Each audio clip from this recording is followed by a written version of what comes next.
Voy a definir o voy a hablar del significado, más la etimología de muchos conceptos relacionados con la sexualidad, también la psicología y poner un ejemplo en el ámbito anglosajón de Estados Unidos, muy importante dentro del pensamiento psicológico eh, contemporáneo y actual. La homofobia es el rechazo, discriminación, aversión o prejuicio hacia la sexualidad. Las personas homosexuales, tanto masculinas como femeninas, pueden manifestarse de forma cognitiva, pues a través de pensamientos negativos, como tenemos los seres humanos, que nos pasa así siempre, pero incluso nos pasa hasta con todo.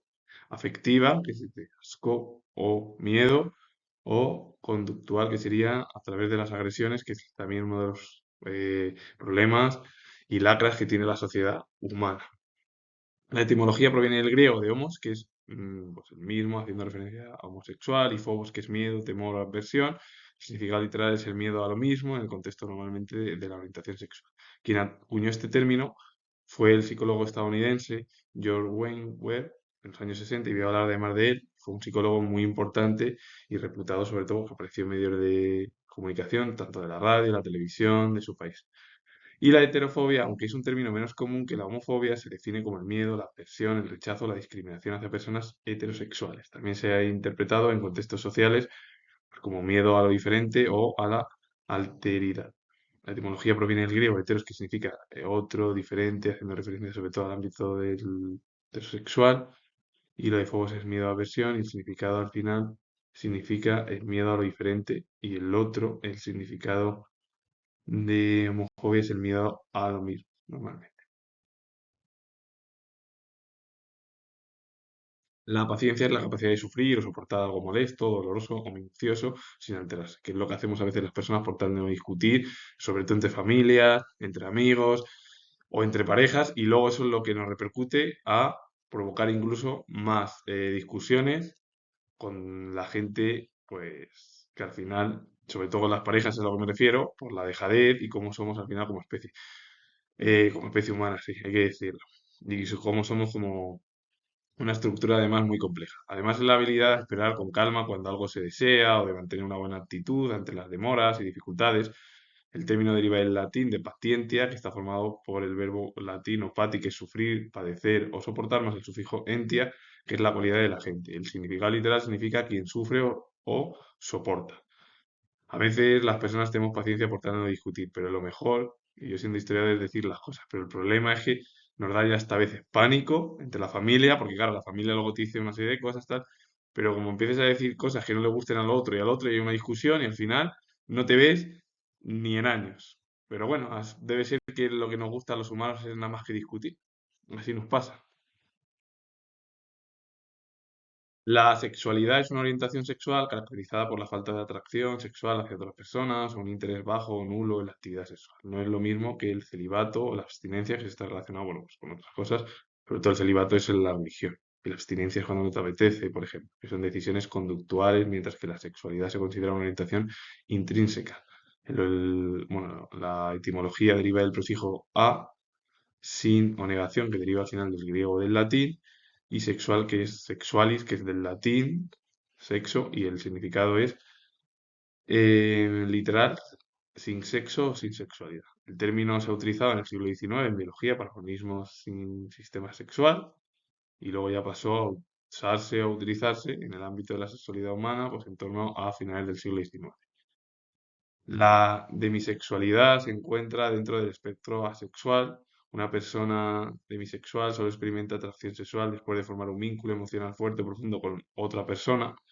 No depende de la atracción física inicial. La etimología, por cierto, proviene del prefijo demi, que es del francés antiguo, aunque viene a su vez del latín. Lo que pasa es que demi significa mitad o parcialmente. Y es del latín dimidus, que es bueno, pues prácticamente como lo de sexualis, que es también del latín, sexual, todo ello, y el término lo acuñó o se ha acuñado en los foros Saben, que es Asexual Visibility and Education Network, que bueno, se produjo pues hace 20 años. Justo además, ahora que estamos en febrero de 2026, se cumplen 20 años. Sugiere estar a mitad de camino entre la sexualidad y la sexualidad, aunque no implica una sexualidad incompleta. Bueno, pues eso es algo como un intermedio entre la sexualidad y la sexualidad, que tiene más relación o cercana a la sexualidad que a la sexualidad, por cierto. Y la alosexualidad es el término que define a las personas que sí experimentan atracción sexual de manera regular. Es lo opuesto a la sexualidad y actúa como un término de paraguas para cualquier persona que no se encuentra en el espectro asexual, incluyendo heterosexuales, gays, bisexuales, etc. La etimología combina el prefijo griego allo, que es otro diferente, con sexual del latín, y alosexual se traduce literalmente como sexualidad dirigida a otro. La posición a la autoerótica o más comúnmente usado en la comunidad para referirse a quienes sienten atracción por otras personas, a diferencia de los asexuales. Alosexual o la alosexualidad es que sientes atracción por las personas. Y el erotismo es la exaltación, la estimulación o la representación artística del amor sensual y el placer sexual, diferenciándose de la mera reproducción por su carga simbólica y efectiva.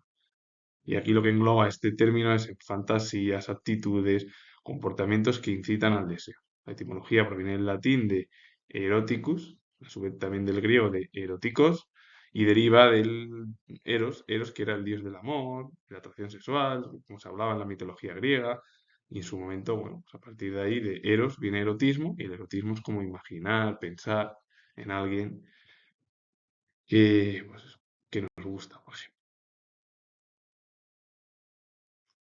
La inteligencia intrapersonal es la capacidad de acceder, comprender y regular las propias emociones, sentimientos y pensamientos, que sería nuestro mundo interior.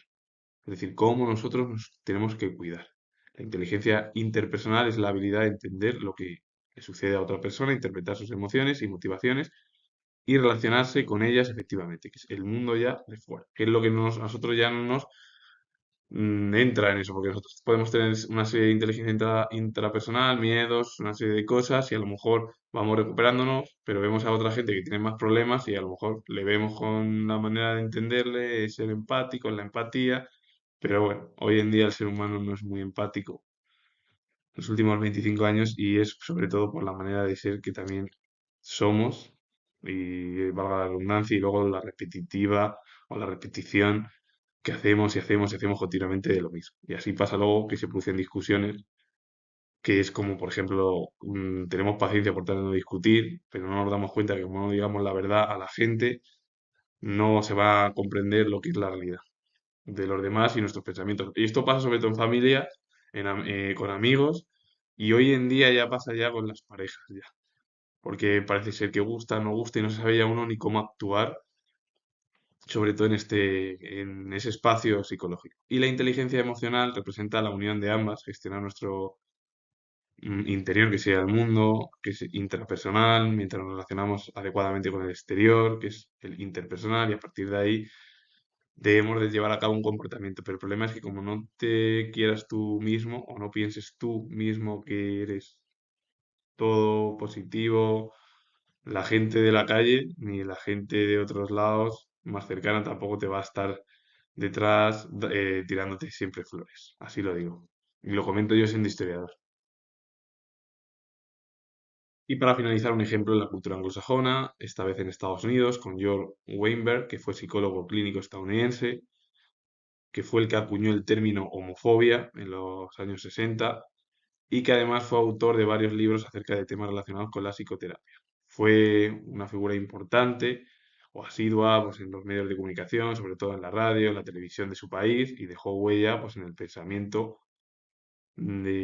psicológico y en la estructura de cómo es el comportamiento humano en su país a través de programas en los medios de comunicación. Con ello finalizo, comento que soy historiador y si os gusta este vídeo relacionado con el mundo anglosajón, sobre todo el último ejemplo, y las definiciones y la etimología de los conceptos, darle a like, suscribiros, comentar, comento que soy historiador, vuelvo a repetir que soy historiador y nos vemos en el próximo vídeo.